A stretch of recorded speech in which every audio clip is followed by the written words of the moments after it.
Kam Gee. It's another Hey, episode of Who's Fighting, episode who's fighting? 37. Before we even get into this weekend and what was available to watch this weekend in the combat sports world, how you doing, Kam Gee? Oh man, I'm wonderful, man. Wonderful, man. Just living, loving. Hey, hanging in there, man. How you doing? In there, how is the family, baby Um, Cosmo? hey man, fam was good, bro. Fam was good. I had to hold it down this weekend, spend some time with my baby boy. So, hey man, we happy, bro. It's a good time. It's a good time. It's a beautiful thing. Family's a beautiful thing, and especially this time of the year when it's very family centric with holidays and that type of thing, and Mhm. all the Mhm. cool they call it festivities, all that good stuff. But we've been busy, man. We gave the audience 2 episodes in a week. We gave them About to pick it uh, up. that Sula Segawa, and then we gave them the Willie Chakonde. If I'm saying his name right, Chakonde. Chakonye. Yeah, Chakonye. Friends of Chakonde. the show. That's what we start calling them. Ring Friends of the Tiger, show. and those 2 episodes took off running. It was just striking when the iron is hot. Willie getting the fight, Mm-hmm. Sula having some wise words to talk about. Sula highly ranked. I mean, he's ranked like top Number 5 in the WBC. number 5 in the W. But I think all round worldwide, he's ranked I think like 15.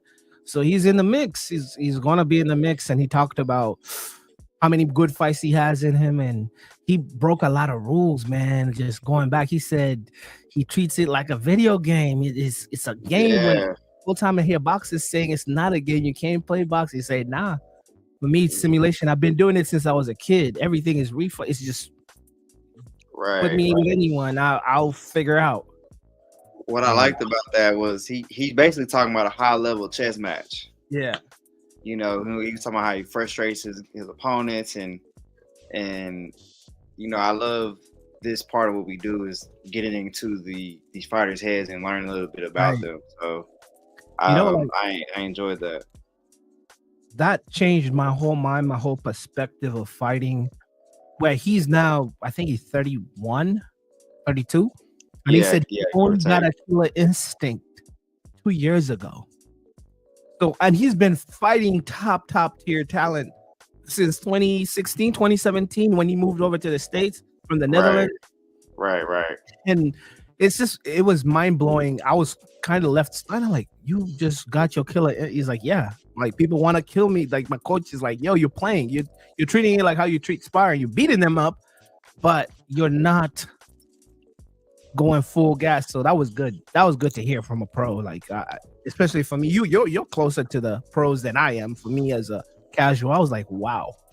Yeah, it's a different mentality. That's why we'll have more fighters on, and that might be a unique to him. Because you Yeah, hear other guys, and that's that may not be the case. yeah, But obviously, he's had some success with it. So yeah. I it's mean, get into that psychology of the sport. I love it. I love it. if it's not broken, don't fix it. And if it's got you to Right. number 14 world ranking, number 5 WBC, you're in conversation with top ranking, and you're in Mm-hmm. conversation with the Suleiman guy from WBC. Mm-hmm. If he's not doing Similar something wrong. names. Yeah, he's not doing something wrong.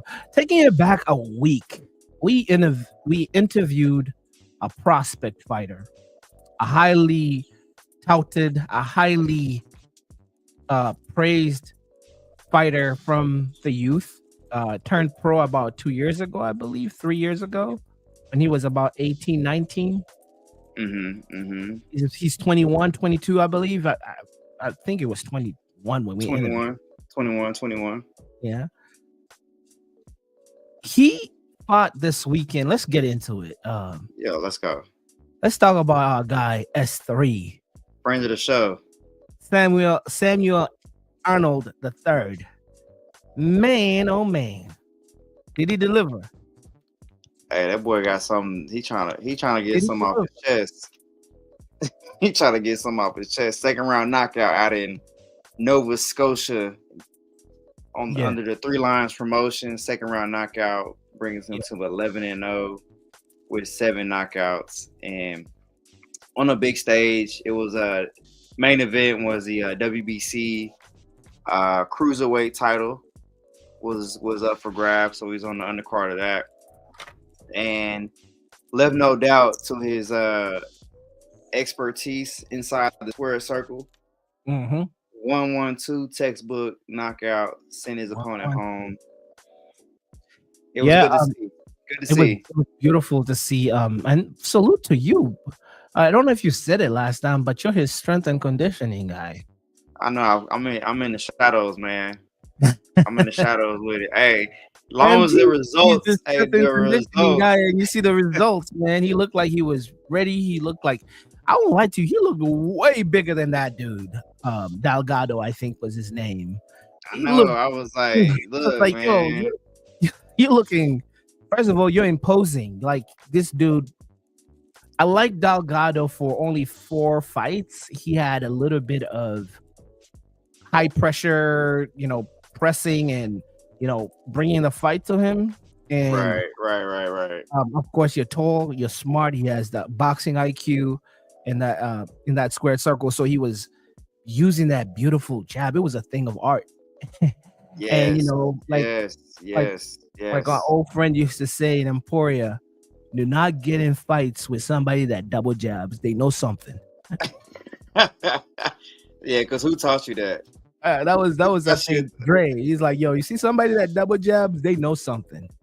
Like Hey, he hit him with shout a out. 1-1-2. That setup and rockabye baby, with a Mm, cross, and he went through that cross and he knew it. He turned around, he knew it. He knew it. it was That a the wrap. setup worked. The 1-1-2 worked. But salute to the young. They're both young fighters. I heard that this Delgado guy was a football star, or 23 years old. wrestling, something like that. He was Texas. He's from. Yeah, both out of Texas. Both 2 Texas Is it guys went to Canada to 50-50? get a fight, Yeah, and he's 4-0. He's I believe a couple times champion at the amateur level. yeah, So he's doing his thing. He is yeah. doing And his thing, and he took a challenge. I know the challenge, that yeah. they But had many guys that turned down that fight. they were ducking. They were ducking S3. They were ducking Many S3, and guys. Delgado took on that challenge and dared to be great. But that second round was pretty much all she wrote. Yeah, man. So shout out to S3. Samuel Arnold. Shout out to Big Sam, his Big dad, his Sam, coach, his team, New Money Camp, all shout those out to guys Three over there. Lions promotion that recently signed him. He's on that promotion. He's their fighter, I guess. So that was main thing talked about in the fight was the Three Lions promotion agency out there in Canada. Yeah, trying to I didn't make a even name know. for themselves. I didn't know Nova Scotia had like a city called Sydney. So I was like, Sydney? Yeah. Right, we were Anyway. getting educated in the process. We love it. Yeah. We got some cultural exchange going on. Yes. Talking about another guest that fought this Saturday, the 7th. Oh, look who we have there in the back. Well, LT Mike, it's LT. Well, LT mics up and gets ready. Well, let's let My LT boy. come in. Let's LT come in. Let's let him come in. Yo, Hey, So we started and we were going over what happened with our guests and how our guests were in action, and we're still on Samuel Arnold the third, and how that fight went this Saturday. Did you get to see any highlights or what he did? was that he hit him with a nice 1-2, right? Yeah, 1-1-2. the 1-1-2. Put him down like an old dog. Man, didn't he though? Yeah, I made a joke earlier. Like I was told a long time ago in Emporia by one of my friends that used to box. He said, when you see somebody doubling up on a jab, you don't want none of that because they know something. Yeah. It's like seeing somebody with cauliflower ears. When you see somebody that doubles on a jab, they know something. Absolutely. I I hate to make comparisons, but it was giving me Earl Spence vibes a little bit. I tell you, man. Yeah, I saw that in the comment section. That was I saw that. But even with that, he looks so imposing. I don't think Earl Spence ever looked imposing. He looked Nah, like, it's a different look in the eye. It's like yeah, in the eye, yeah. Did you worry for Yeah. him when they were doing like when they were like fighting in and Delgado looked like they were gonna headbutt because of the height difference, and I'm like, are they gonna clash heads? yeah, we've Because seen a lot of that lately too. fighting a taller fighter, but Sam was clinical with that jab, and he found his range. When he found his range, Delgado was following him around, and that's what got him in trouble one time because Sam hit him with a good hook, and I think Delgado now respected that how rangy S3 is. And Yeah. then S3 went on the press, and that's when the 1-1-2 little sneak setup happened.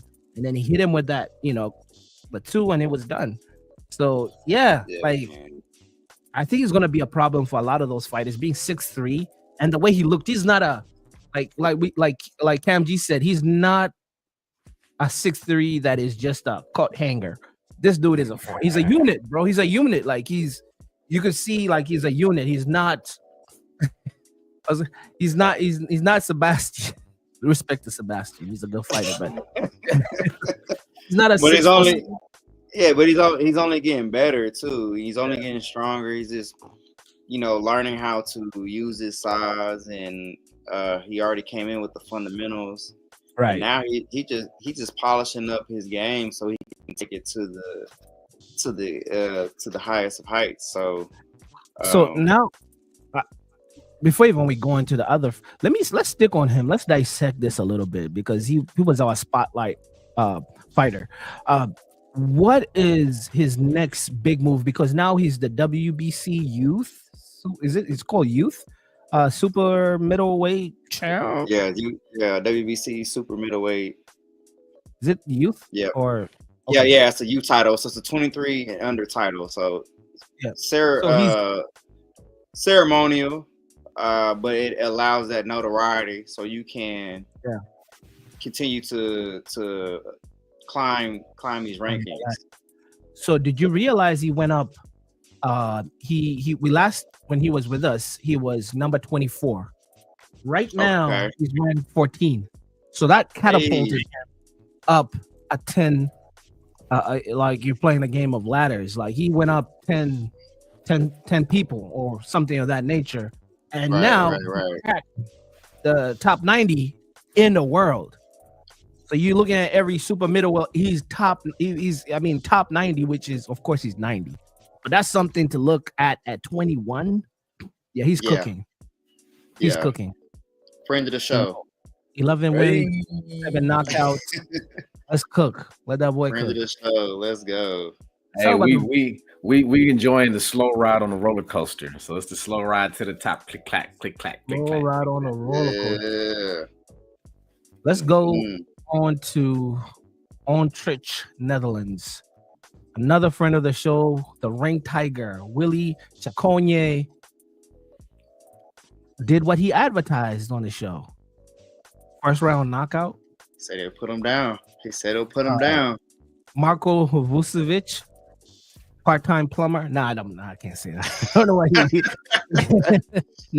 He did not want to be there, man. Come on, we saw it. Yeah, he did not want to be there. He was afraid of Willie. What? Okay, I'll start with. Did you watch the fight, LT? No, I do have some highlights I could share, but the folder. I mean, the file is not an MP4; it's a MOV, and it won't upload. Large. So, large wave file. I'll share with you on the back end, so you see that fight, the highlights of that fight. Nice. I was surprised. Let me tell you, LT, it just, hey man, he just mollywopped that dude. Yeah, ragdoll. That's all it was, man. That's all it was. The thing is this, dude was also big. Right. Heavyweight. They were heavyweights. Okay, and Willie, forgive me. I watched a little bit of the last fight. I didn't watch any fight before the last fight. When you won your the WBF, I watched that. I now see why the hype is on you, Willie. And respect to you and Art and Vincent, your trainer. Dude, you remind me of a throwback heavyweight fighter. Like Yeah, he's got the look. you look He's in got the shape. look. You look athletic. You don't waste movement. Like there are people that would look like you who hop a lot. So you're wasting energy. Like Anthony Joshua, he's built like a bodybuilder, but I wouldn't say Willie's like a body. He looks like a. What do you think, Kam Gee? You saw the fight. Like he looked like a solid fighter. You know, like you said, the throwback, and heavyweights looked in shape. They look like they're ready to it's to go 15 rounds. He looks to be very fundamentally sound. He's got good training. He's one of those guys where you got to put him in. He's got to be challenged to know how good he really is. Because as you climb up these rankings, you're going to face guys that just may not be on your level. But that's why you have to get him out of the ring. So in our it's like with S3 and Willie Chiconye, same thing. You got him out of there. So I think he's one of those fighters that should definitely have a long career. And he's going to be a challenge for anybody who steps in the ring with. Heavyweights, one punch can change the fight. So he's got a puncher's chance in any fight he's in moving forward. His ranking went up too after that fight, which is weird. He's now Where number he one. to? He's number one in his area, in his country. He's number one heavyweight in the Netherlands, and then worldwide he's ranked 83. Remember, Deontay Wilder is 34 still. Okay, we're climbing up. And the Baby Millers are like in the 20s. So looking at that, I don't want to say I worry. Is he getting competition out there to really prepare him for the other European fighters, the Bakoli, who's European from the way of Scotland from the way of Congo, or a De Boer, or a Joshua, or even a Usyk? He's from you. Like, is there work out there? I'm just wondering. Would you, if you're the coach, Kam Gee, would you advise him to travel and get out of his little area where he's training with? I think it's part of the course for a prospect, someone that's starting their career. Now, if you want to, dare to be great and take on a challenge, it comes down to the business side. Right. Other fighters see him and decide that it's a good fight? Do they look at him and think it's a bad fight? Right. You got a lot of times, these guys, we having issues making fights. So I don't think he's right on course for his career. I think at this point, he has afforded himself the opportunity to take on bigger challenges. Yeah. But you just want to take the right fights at the right time. That's a big part of it. So It's like a double-edged sword for guys like that, because you become another Jang, because Jang was traveling, getting everybody right, being a sparring partner with the greats. And then when they realize how good he is, they're like, we don't want no piece of him. So he's on the side and he's just iced out. Like, dude, I can't get a fight because whatever I did to Fury in training, he doesn't like that. And he doesn't like, but they'll still like call him to get work. Like, Jing, come over here. Or Bakoli, come over here. Even though you knocked out Usyk, come over here in practice or a sparring session. So that's the truth. Like, you don't want to overcommit yourself to these other heavyweights because you want to be an element of surprise when you step on the scene. And you also don't want to take it lightly and you don't get the competition and you think it's a breeze, but really you've not even reached or experienced the levels that is of that next gear or that next step, which is the top 20s, right? So it's a double-edged sword, but whatever he does, man, we will support him, and hopefully he cracks at least, like they say they want to crack top 50 by next year, March or sometime they said. They right on track. You right on track. You gotta just keep doing what you're doing, man. Yeah. Stay the course. That's it. Yes. So we're gonna go across the pond, as the Jamaican man say. We have Brad Pauls versus Denzel Bentley. Did you guys watch this for the British middleweight title? No, I missed this. Was it the zone? So this, I had to watch it through a third party. I won't say.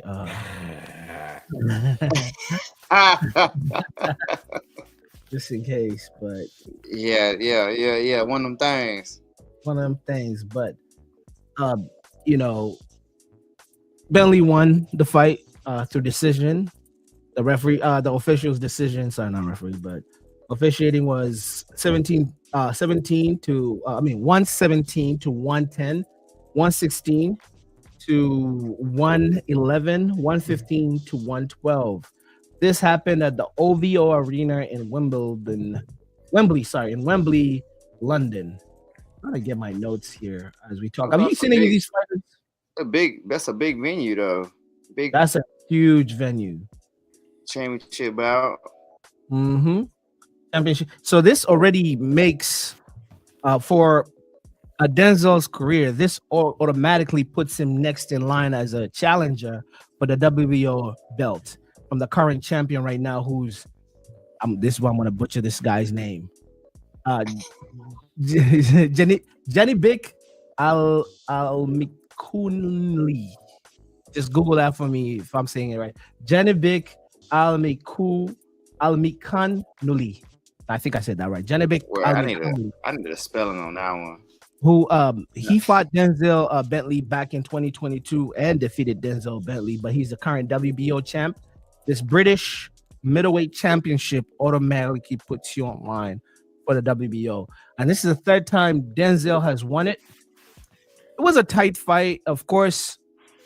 I think the most dangerous part of this fight, it was even in the early rounds, but in the 10th round, Denzel stepped up a gear, went up another level, and he hit Poles with I said Denzel Bentley. Denzel Bentley hit Poles with a nice hook, and it hurt him. And at that time, Poles was just playing recovery. When you're playing recovery in the 10th round, these leading on to the real championship rounds, it's kind of hard. And really and truly, it's like a weird thing where officials start to wake up after round 9. And that's when they start to see, they don't see the body of work leading on to, before you got hurt in the 10th round. So, yeah, I feel bad for Pauls. And Pauls looked like a great fighter. Great fight. Great contest for being the main event for that showcase in the OVO arena over there in Wembley. But, yeah, I felt bad for Pauls. But, hey, Denzel was the better man of the day. And he took on that. Been a lot of stuff, a lot of fights, by the way, that we're gonna have to rush through and not get into proper details. Right. I didn't see that fight, but I seen the celebration on social media afterwards. Yeah. So we got a nice little support system. Oh no, just the support system ringside, families and it was beautiful. His girlfriend standing over there, looking like what's his name, Hunter's girlfriend? Nah, I'm just joking. Talk about Colorado support system. Anyways, let's move on to the one I really wanted to talk about. The reason why I sat down and watched this TNT, it was a TNT card. I really like Lawrence Okoli. I liked him as a cruiserweight, 2-time world champion. You guys know Lawrence, sparring partner to the likes of his sparring with Deontay Wilder. He's done it with Anthony Joshua. I knew it. I knew he was going to be a heavyweight. He looked just unhealthy, not unhealthy, but you could see his frame is not a cruiserweight frame. And now that he's a heavyweight, he's 260. How do you get to 260? And he said, well, this is my natural thing. I don't have to worry about weight cutting. I don't have to worry about all these other things. And you know who I fight with, he was like on some New York stuff. My body, what I do in the sparring world when I'm off, I'm not preparing for fight camp. So he's like, this is my natural stuff. So when I heard that he had gone up to like a 260, I'm like, damn, from cruiserweight, at least do like a Usyk and get to like a 225. Let me see you at 225. 6'5" frame though. I mean, have you seen him at cruiserweight, bro? He looked like a hanger. I mean, he had the frame. But bro, it was like White Howard, like he didn't look. He was never really cruiserweight. But a 6'5" frame though, that lends to the ability to hold on to some weight though. Right, But yeah, right. getting to 260 from cruiserweight, that's weight. Yeah. But you gotta be at a certain weight to compete with these guys. You either have the high skill like a Usyk, or you got the weight like a Bukoli. You know. Yeah, and the thing with Okoli, with Lawrence Okoli, we already knew as a cruiserweight, the guy knocked people out. He was touching people and you know, sending them to the other realm. He was beating people. He was knocking. We knew he had that power, but now at 260, how does that translate? Let's see what that looks like. Let's see.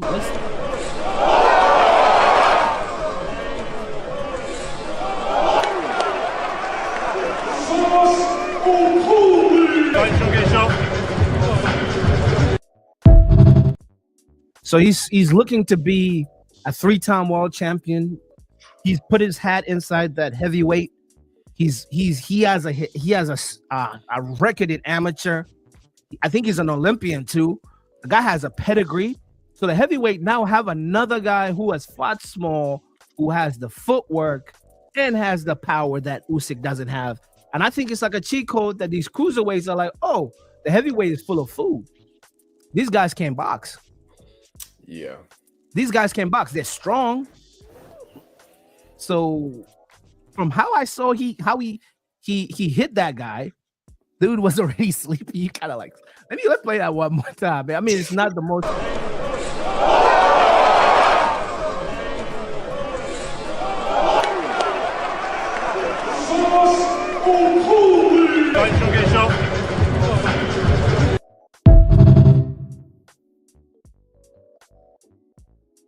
My man looks like he said, "Come here, you got something on your chin." Wow, right. I'm thinking like LT.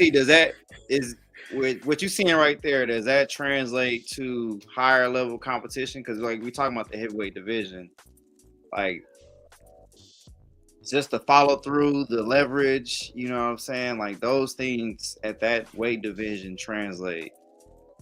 One punch change the fight. Ooh. For the most part, I mean, from right there, I'm not sold off of that alone. Right, right. Can't be just off of that. But we do know like the background, and you know, obviously he had some food in front of him, so he had to make a big splash. But I mean, I am intrigued, like to see what he does with with somebody else in front of him. It's on the way. Yeah, and I think you're right. Like Dubois, he's number 4 in the UK, number 8 in the world already right now on BoxRec. That's what this currently 8th in the world. Fight. No. 4th. Does it seem like Usyk too? They did that with Usyk. Once he became a heavyweight, they kind of because of his pedigree and he had been a champion. He just, I mean, I see a lot of KOs on here. No, he knocks out people. He's been doing it. He was a heavyweight fighting cruiserweight. So that power was kind of, I mean, he was in a heavyweight, and now he's in his natural state, and he's not having to go through, the sauna and the sweating, the cutting, all that stuff, and having to put reflectors on you and sitting in a little, having to just, drain yourself and dehydrate yourself to just make, weight. Now he doesn't have to worry about that, but he doesn't look. He looks funny at 260. He does, like Okoli was kind of in shape.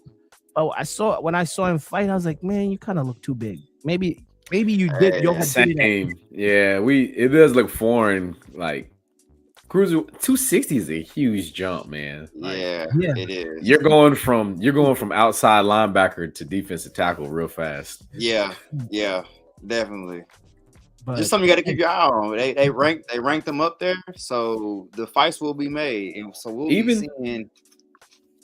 But even like a strong safety though, like cruiserweight is like a strong safety, like he's sitting nice. He went to the big boy game real quick. 260, that's crazy. But 260, 6'5" is not my worry. I mean, he's 6'5", but. when you go in there with the other guys, they are carrying that weight in this modern day heavyweight division. So it might serve them well, but I think we will find out for certain here soon. 2025 coming up. Yeah. Anyways, moving on to another fight that happened that was a good reminder of one of the fighters that I was looking at in the heavyweight division. The return of David Andale. And boy, did he have the knockout, one of the knockout of the year contenders. I wish I had that clip. I did have it. But go watch how he knocked out this. He took him to the shadow realm.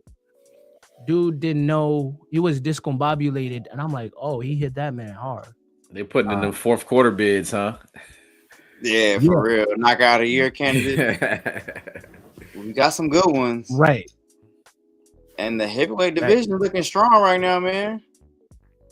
Our guy right here is ranked 46 in the world and 11th in the UK.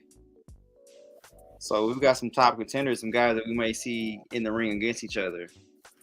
Heavyweight division seems to be in some good hands as we get to this next year. We got Usyk, Tyson Fury coming up, so that'll determine a lot of how these dominoes fall into place as we make these fights for the next year coming up.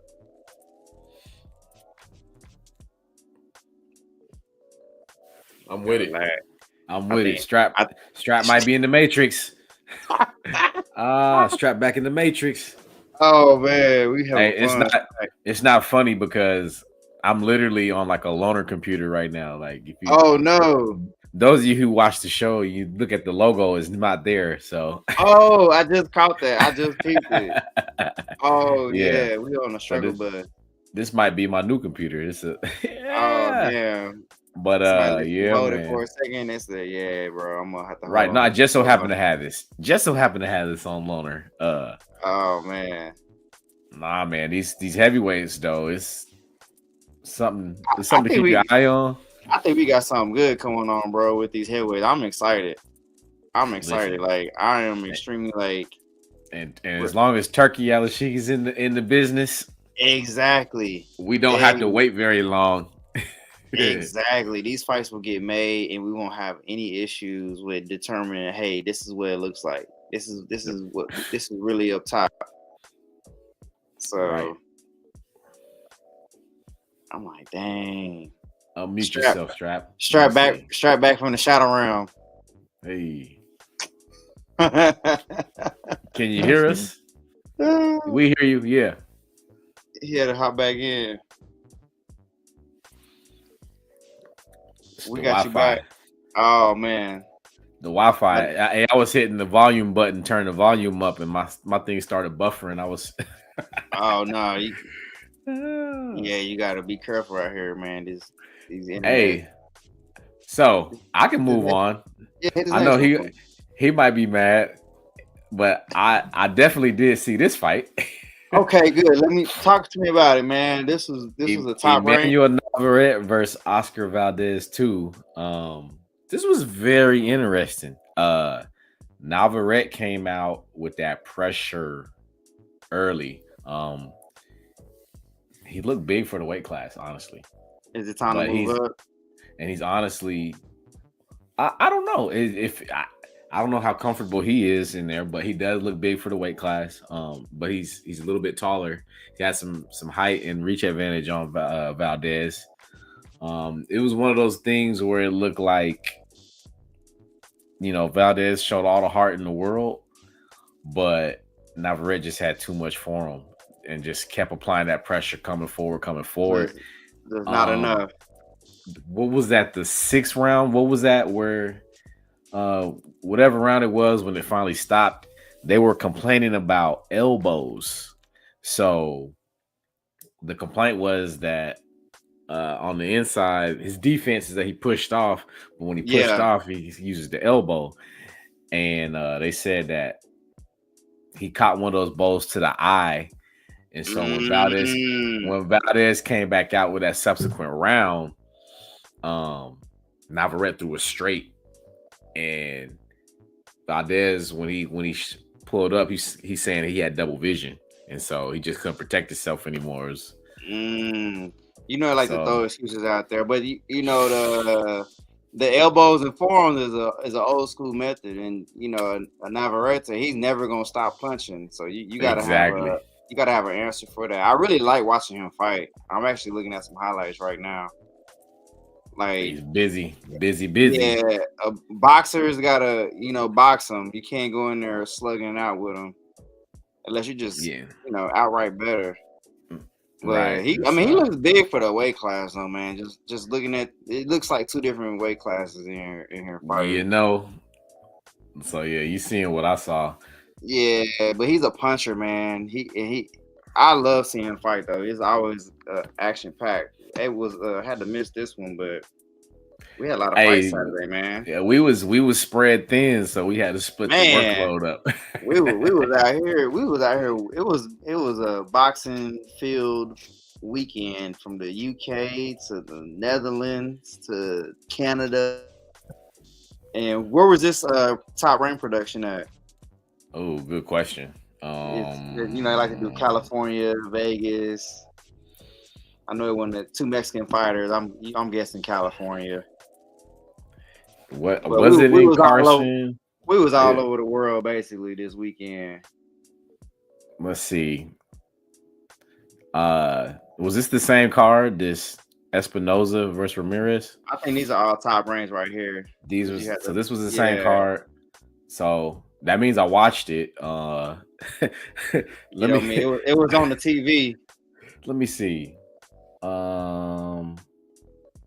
was on. Where's our guy Strap at? We were in Phoenix. That's right. Okay, so it was Phoenix, Arizona. They were saying that they had to come in a day early to do the promo. So so they're saying that kind of threw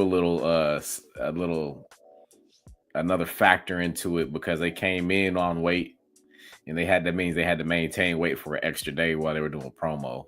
Oh yeah, now that every little thing matters though when in these weights, and these are these smaller weight classes too. Same production on the Top Rank. You got the Cuban versus the Mexican fighter, super featherweight world title. But we just appreciating at this point as far as the outcomes. Both of these were rematches. Espinoza versus. Let me get a look at these two so I can remember. Oh, let me see. I don't know. I'm like, I wish I saw this fight actually, as I'm like kind of doing a little quick recap of it. Okay, so let's see. Let's click that. This thing go to the whole card. Is that what I'm seeing? For this one right here, the Espinoza Ramirez. I saw this first fight. Bro, so both of these, I think both of these were premature stoppages. Yeah, this looks like the 4th or 5th round. I may have just found the first one. Okay. So we had a 6-round TKO. This one was so yes. Everything I just said was about this fight. Oh, you were talking about the you mixed up the Navarrete Valdez. Yeah, everything I just said was about this fight. Still applies. Fumble. Huge fumble. Huge fumble. We had to do some post edit. Good thing nobody's watching live on this one. Cause we got our organizer is just in the ether of the internet right now. Nah, these are some fights. Honestly, as just fight fans, definitely would want to go back and check them out. Navarrete for sure. Espinoza Ramirez. You had a 6-round TKO stoppage. Rafael Espinoza moves to 26-0 with 22 knockouts. 22 knockouts. So if we go back and I actually give the actual give the actual recap for Navarrete versus Valdez. Go ahead, man. That was a complete domination. Like I said, well, Valdez went down in rounds 1, 4, and 6. But I did watch all of these. Strap is trying to come back to this realm. He's creeping and crawling back into the mix. We're doing a masterful job of stalling for our guy. Did you happen to watch this next one? Man, this is the one where I queued up and I was not able to watch, man. I had my son likes watching boxing with me, but it was as soon as our Canadian production went off, he just was like, nah, I'm straight, Dad. This is the one that was getting some chatter on my feed though this weekend. This one right here. Paro versus Hitchens. The Australian versus the American. Right. What you think? Did you get a chance to check this one out? I'm watching all these fights this week.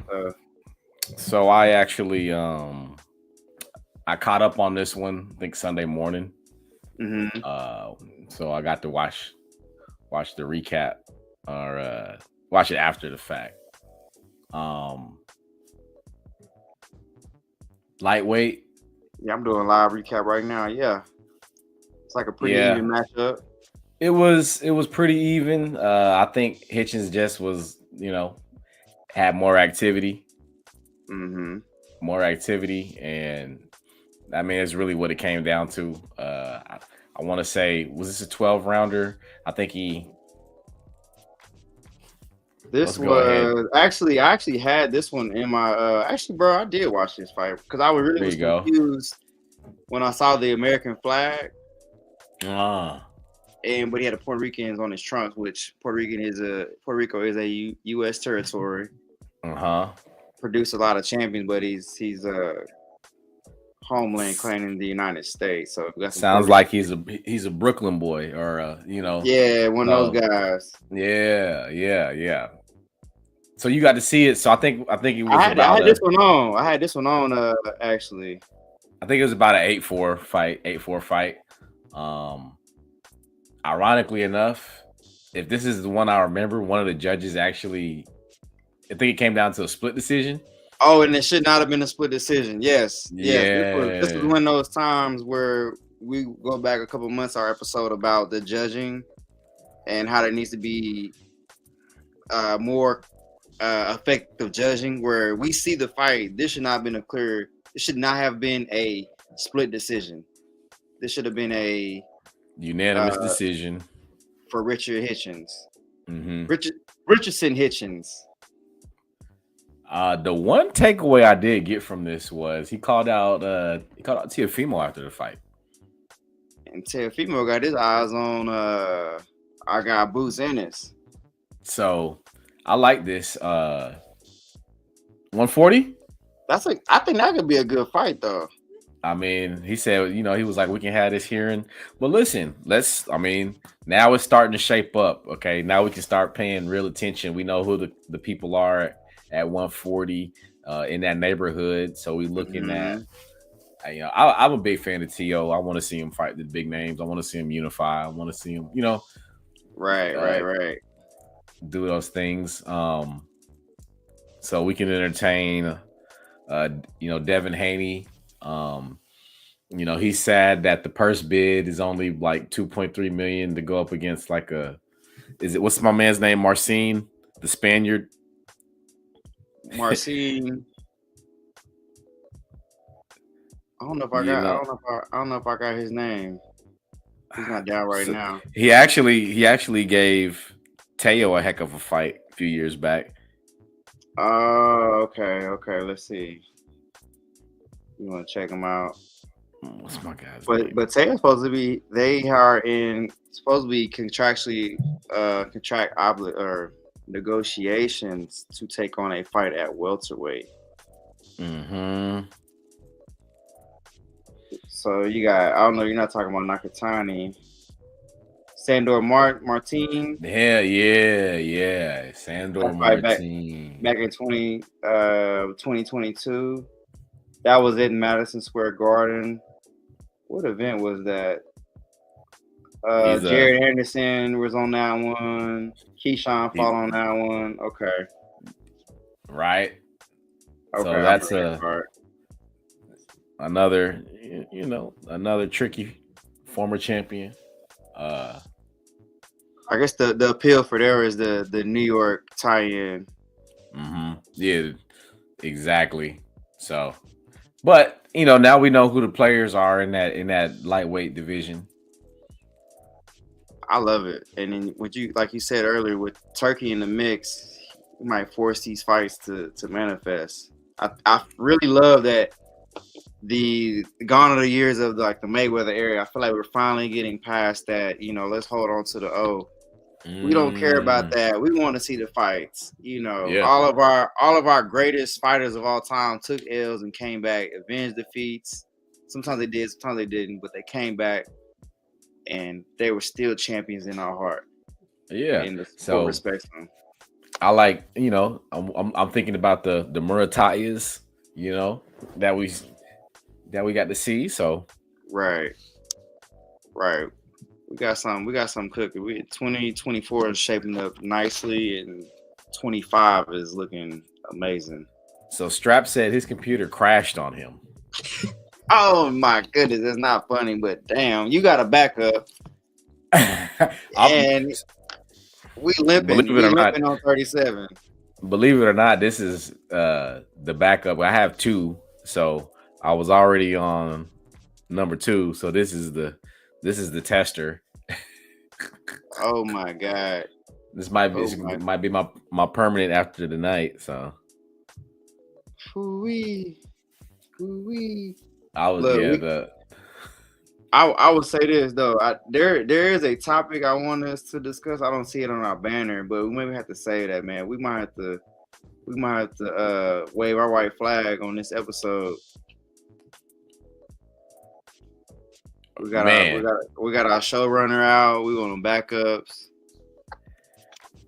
Cause he got. Did you see this heavyweight fight? No, I did not. That's the thing. I need to. This will be a good week to recap everything we just missed, because I do believe we got some great fights. We got some amazing fights this past weekend all over the world. Super lightweight, heavyweight. He said, "Wave the white flag on the episode." Well, we can at least give the results to this next one, and we'll wrap it up on the boxing. What we got? So we got Mahmoud Shah versus Kubrat Pulev, WBA heavyweight world title. Let's go, WBA. So looks like Pulev took off. He took this one. I'm on. Saw Pulev. Who did he fight that I can remember? But I'm intrigued. Char's listed as 40 years old. Oh man, Pulev is 43. So we had some old guys in there fighting this weekend. Pulev fought. I think he fight Joshua. Who he fight? He fought Joshua in 2020, and he fought Derek Chisora in 2022. Probably his most notable opponents. Both losses. Got knocked out by Joshua in 2020 in the 9th round. Split decision by Derek Chisora back in 2022. Been on a 3-fight win streak, all unanimous decisions here recently, and just beat up his fellow senior citizen from Germany, Mahmoud Char, who has a mean goatee lineup on his box rec. And now listen, Char's got some names.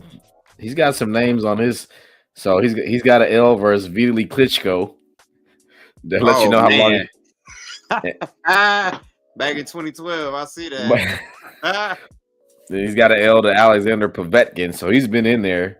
Oh yeah. Wait a minute, hold on a second. Kevin Johnson, is this? Oh, it won't even let me see. Kevin Johnson. Hold on, I got the account. Kevin Johnson from Georgia, born in New Jersey. Okay, I was trying to see which Kevin Johnson that was because I know one. Dark skinned fellow, 36 wins, 22 losses. He was a journeyman, and we need those in the sport. So, but both of these guys have a lot of guys. He's fought Fury. Yeah, you got some opponents on here. That heavyweight division is crazy. So when you talk about dinosaurs, these two are two real dinosaurs. 40, 43. Man, slugging. Grown man weight. Banging. That's grown man weight, bro. Look. I'm gonna be honest. I couldn't even stay up for the main event on the Top Rank because it just seemed like when you're on ESPN3 and there's no commercials and it's just this aerial view. So it makes you wonder, am I froze? It makes you wonder, am I froze? But you can see the Jumbotron. And so it's like, okay, so I'm not froze. No commentary. Like, right. You just chilling. So then, I switch back and forth between that and the Spanish broadcast. Hey, bro. Any way we can view the fight, that's all we want to see. Right. I'm gonna recap the Hitchens fight this week. I'm gonna go back Navarrete this week. And just so we stay on top of everything. Do we know what we got coming up? Who we got coming up? Strap's here. He said it. Strap's here. He said he said he's froze. Oh yeah, nah, he's still in the ether. We see you though, bro. You're here in spirit. I had to get another computer. Another computer. And that's why I had to adjust it. Like, yo, what's happening, bro? My other MacBook decided to say, bro, hey, technology is great when we fumbling all the way. We fumbling all the way around here. Maybe you can save the day and just recap your UFC right now. Okay, so do we already talk about Hutchins? Haitian, Brooklyn, Hutchins. Oh yeah, we've been tripping and stumbling, but we made it. Well, man, Hutchins, man, he beat up Paro and he called out Teofimo. So he wants it in Brooklyn. He wants it in New York. So that was one of those fights that I actually got to see. I got to see that on his zone. But with that being said, everybody's calling out Teofimo. I don't know why. I mean, not calling him out, but I mean, Teofimo was in the mix. He's been a trending topic this last week, from Tank saying he would slap him to Hutchins saying yo he wants some of that, to going as far as even him and Bud Crawford having why isn't Teofimo going fighting Bud? Like, I don't know. They everybody wants Teofimo right now, or he's doing his rounds in media right now. I don't know. And he's not even interviewing, but he's just, I see Teofimo in the boxing Twitter being active. But my man won by decision, and he said, hey, it only makes sense to bring it back to Brooklyn, bring that boy Teofimo out after he beat the legendary Australian fighter Liam Paro. You guys already covered that, right?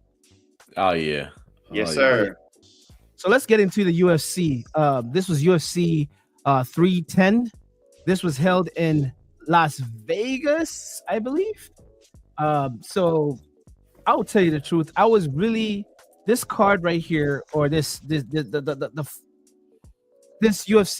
310 was not as intriguing for me because we all are victims of the same fighters. We love the same fighters, right?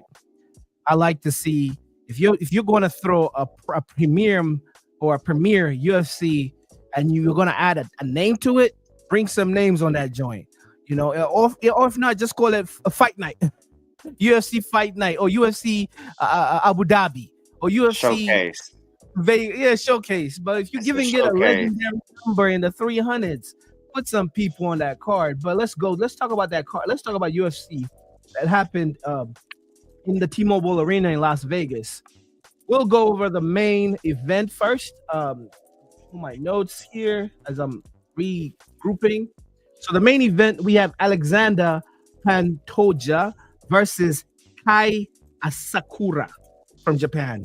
Well, Alexander Pantoja defeated Kai by submission in the second round, 2 minutes in and 5 seconds.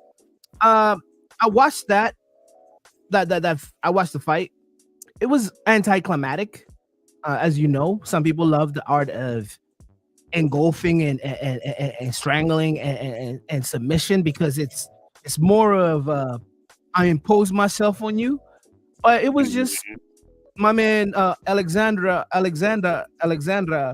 was setting traps, and the Japanese guy Kai was doing great, but Alexander imposed himself, got the submission, and it was done with. Let's see who else is on that lineup. My biggest draw, actually, before I talk about the welterweight fight, which I really didn't watch these two fighters fighting, but I'll give you I wrote some notes on that particular fight as I watched it, with two fighters that I had no prior history of watching.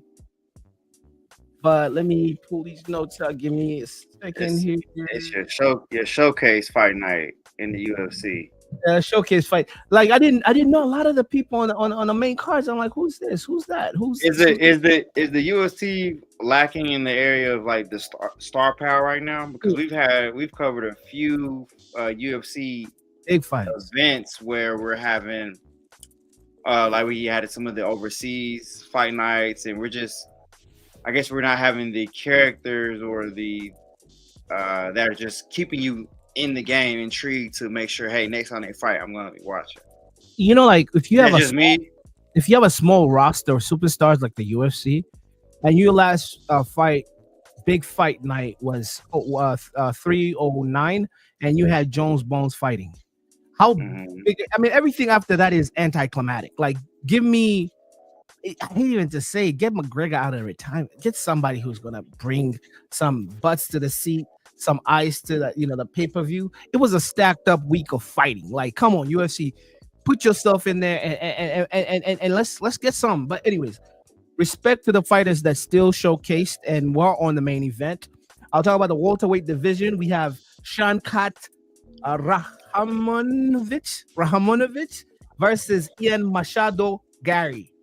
Well, Ian Machado Gary, he has 8 wins, 0 defeats in his whole mixed martial arts career. In the MMA, he has 8 and 0 defeats. So he's a bad man. He beat Rahamonovich. He beat him by decision.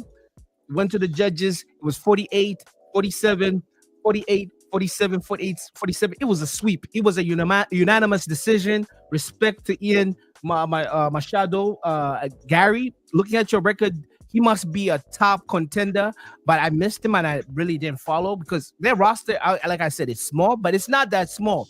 I'm saying it's small in stature of stars. You know, that's the thing. When boxing has so many sanctions, so many belts, there's stars everywhere. It's like you don't need one person to drive the vessel that will bring eyes to the seats. Even if boxing, they say, is dying, but I think this is the healthiest boxing has been in the last 6 years, when we had to wait for only Floyd Mayweather to be the premier card. Right now we have Tank.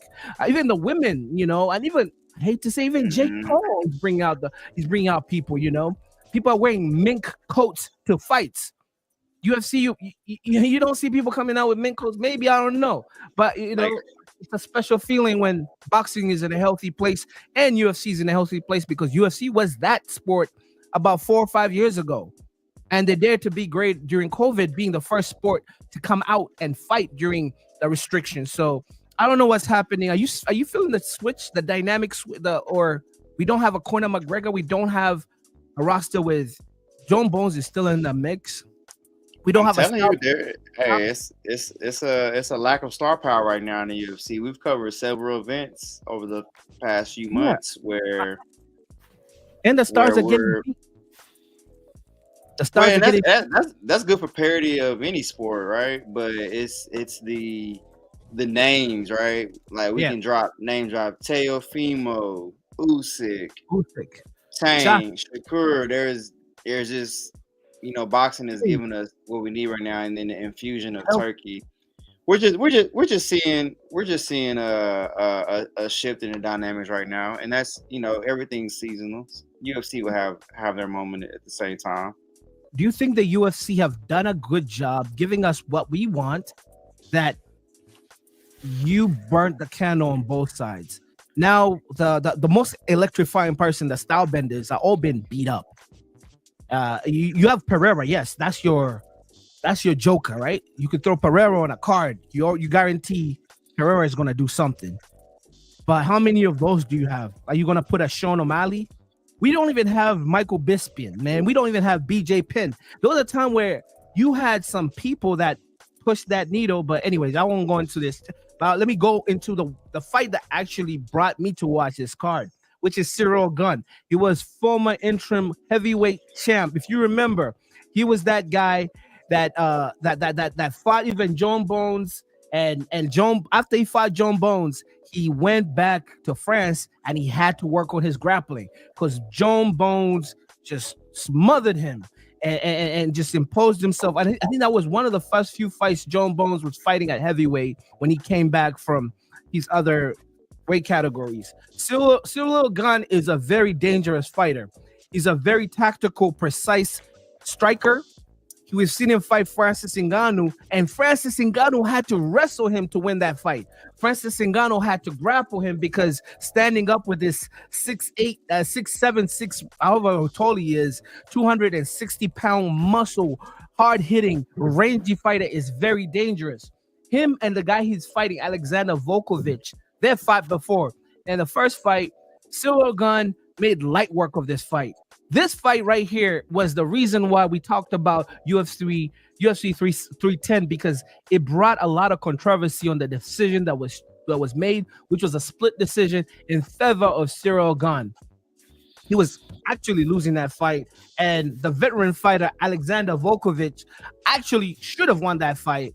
And it's a whole thing on my MMA Twitter. If you just type what the decision was, and even Cyril Gunn didn't want to accept that.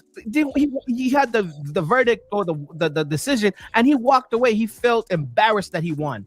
And what he said to the microphone was, "I broke my toe," or something when people were calling him back to have his victory, accepting his victory and just to talk his ish, for lack of a better word.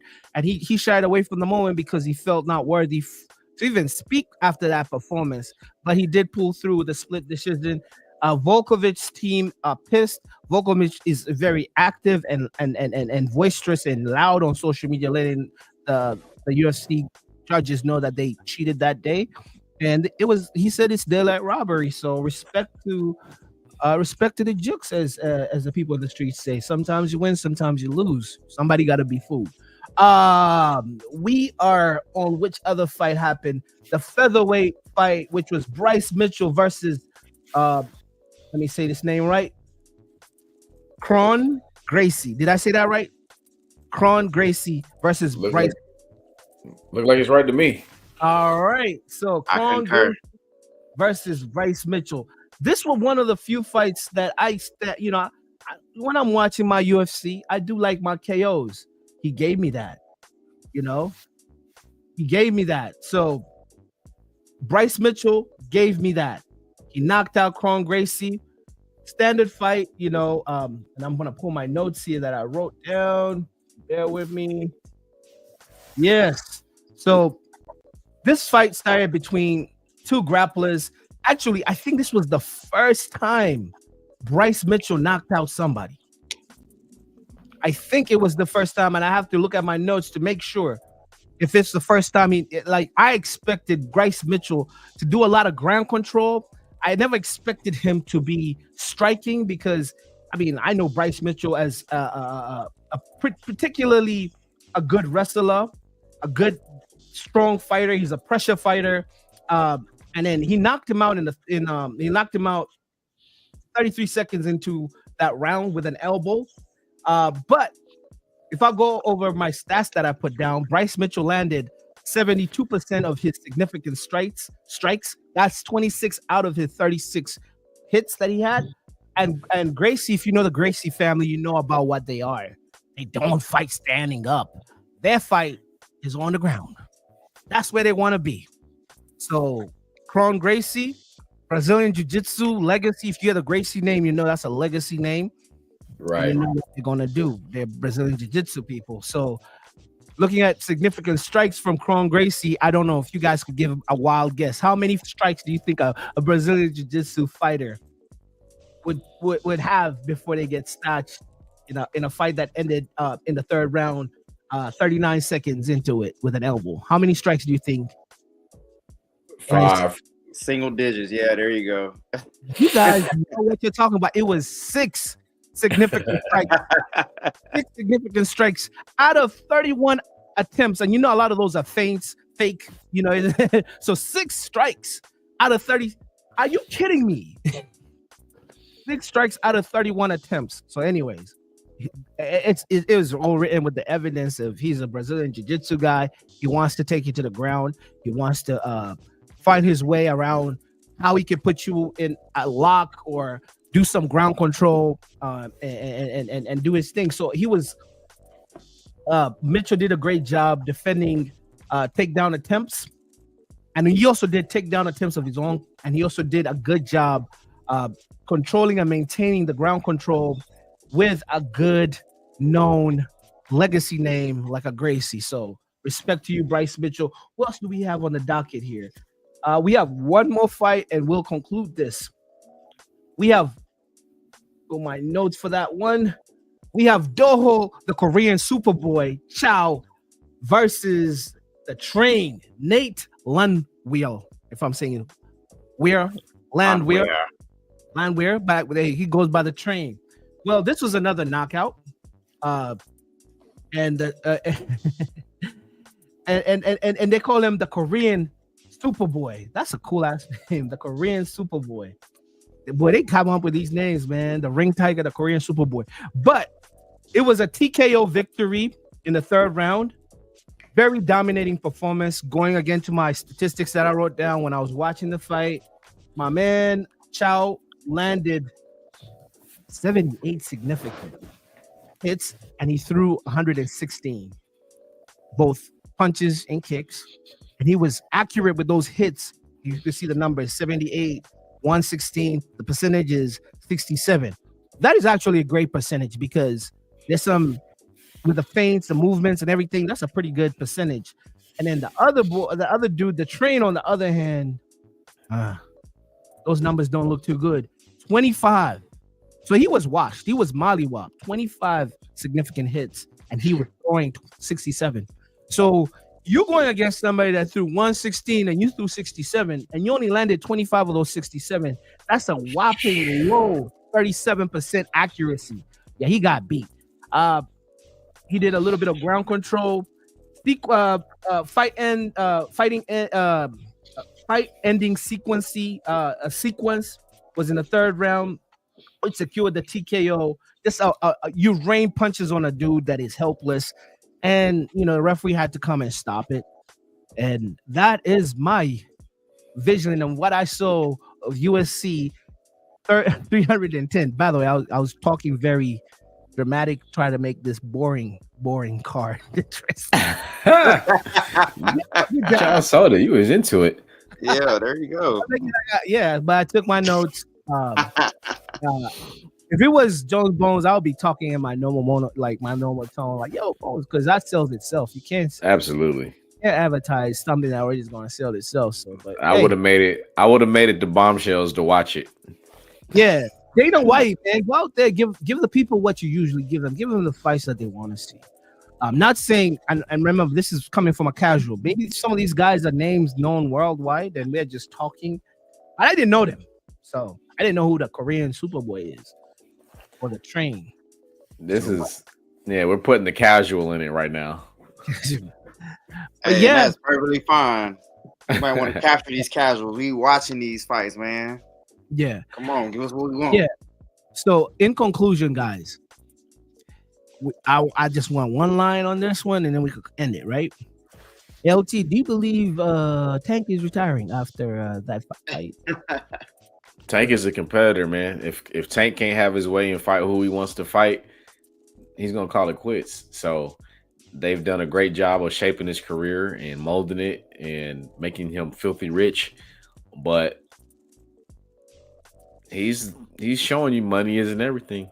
And so, all right, we all made a lot of money, but what else am I doing this for? Right. Kam Gee, you think Tank is? Yes, because as soon as the fighters start talking about it, they on their way out. They have already made that decision. And he's talking about his family, his daughters, and him having that edge. If he goes to therapy, he know he won't have it. And someone that's been in therapy himself, if I could only imagine dealing with those things and trying to be a competitor like football, for instance. Like there is a certain element of the edge, the grittiness, the whatever you channel trauma-wise, if you channel that to your sport, that just doesn't serve you once you're competing. So I applaud him for having that amount of awareness, and we just want to see one of those fights, man. But if we don't see it, it is what it is. We may not see it. I'm gonna assume right now we'll never get that fight. I'm gonna echo, man. I'm gonna echo you because Michael Jordan is the example. Michael Jordan was maniacal. Right? You have to be a maniac. And if anybody that obtains extreme levels of success, there's this maniacal drive. Yes. Right? Yes. And so we say these things like, oh, this person is a narcissist. Well, this person's also a multimillionaire or a billionaire. And so it's like, I feel like you really have to tap into those disorders to achieve extreme levels of success. And that's why normal people are normal and live normal lives. Yep. You close that bet very well. I'll just say this. I know Tank. And Tank sometimes he wakes up feeling the same type of way and he says some things. We've seen it. We've seen it so many times. We've seen him talk about Floyd. That's Tank. And I think he was just having a bad day where people ask him about boxing and he's saying, yo, this stuff is trash. It's trash. It's trash. I'm like, I've seen this episode before. And then next week or another day, Tank is now talking to Lamont Roach Jr. saying, yo, your fire, you lighting up my fire now. Talking that, I was going to, hey, he's a competitor. And I know one thing about competitors. And they never die. That's why some of your greatest fighters are fighting at 60.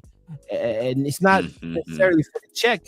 It's like even Jordan had an issue with retirement because he could not transfer that competitive. He was golfing, I guess, and gambling. But I think Tank is in that class of a competitor that you're just gonna wake up, you have a bad day, and maybe he's doing his media work and he's trying to like give them like, yo, this is my Kobe tour, I don't know. I don't believe it. He's too young. He's not giving us every fight that we want, and he knows it, and he's not going to retire. I mean, the fan base won't let him. He don't care. He don't care about that. If he would have been took these fights, he would have been fought Shakur. He would have been took one of these fights that, you hear guys say, dare to be great. He don't care about that. He came up in the Floyd Mayweather system, and we take fights he know he's going to win. He can beat these other guys, but he's looking at it like, I'm trying to keep my faculties. I'm trying to keep my face pretty. It's just, he's made a lot of money. He's made a lot of money. If guys start talking about retirement, I don't see why we don't believe them. I honestly don't see why we don't believe them. Are you a Tank fan? I love Tank. But if a man tells me he's worried about his daughters, he got 2 daughters. He grew up without his parents. Yeah, he got a lot of trauma he has not dealt with, and he uses that, channel that into a ring. I saw a man that did the post press conference interview that was very aware of what he was saying. He wasn't saying that just off the cuff. He said that from a place of deep thought and contemplation. We gotta believe these guys when they say that. We don't want Tank in the ring talking about going to therapy. We don't want that Tank. We want the Tank that's out there ready to kill. Yeah. And he hasn't made the move to 140 Or Yeah. And the reason why I was saying if you're a Tank fan, I think Tank is an underrated troll. He is amazing at trolling, and maybe it's true and he's serious, but I've seen him do stuff where he's actually a very witty, smart dude. I've seen him have verbal exchange, and I'm like, oh, he's a smart dude. He knows. No, he's very aware. That's what I'm Very saying. aware, We have to believe him when he talks like this. when you're smart like that, and you're like, oh, he's a money getter, bro. He gets big. He gets paid a lot. And I don't know, like you're right. Money maybe not his thing, and he said this stuff is whack. I think he was repeating it. This stuff is whack. Lil Kid came and asked him, he's like, "Yo, how do I become a boxer like you?" He's like, "No, don't box. Boxing is whack." And I'm like, bro, you just look up on the wrong. I don't know if you're trolling. I don't know, like what, like anyway. But hey, we can talk about this all night. Yeah. But I can't see him leaving the sport just yet. I can't leave him leaving the sport just like.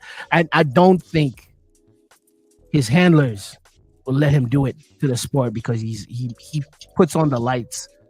He puts on the lights to many houses. He feeds a lot of. He has not got in there with anybody that's notable to say, hey, remember when Tank was fighting? When he fought such and such. We don't have that.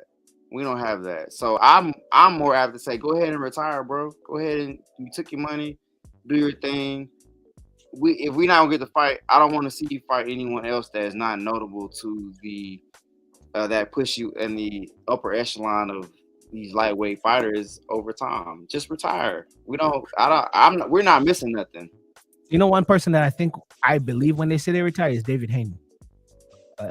Man, get out of here, Strap. Retiring. I don't want to talk about David Haney. See, I'm trolling. Good On night. that note, ladies and gentlemen, it's been another quality and dysfunctional, technology not worthy, getting kicked out and bringing back in. But this is the episode that will go viral. And still holding it down. Like, no, that's not us. But it is. Still held it down. The technology, man, they were sending the gremlins, the technology gremlins wanted to take me down, but I still ran and got another laptop. We're in here, and my brothers held me down and kept the show going. Like, and they never missed the beat because I was watching it on Instagram Live.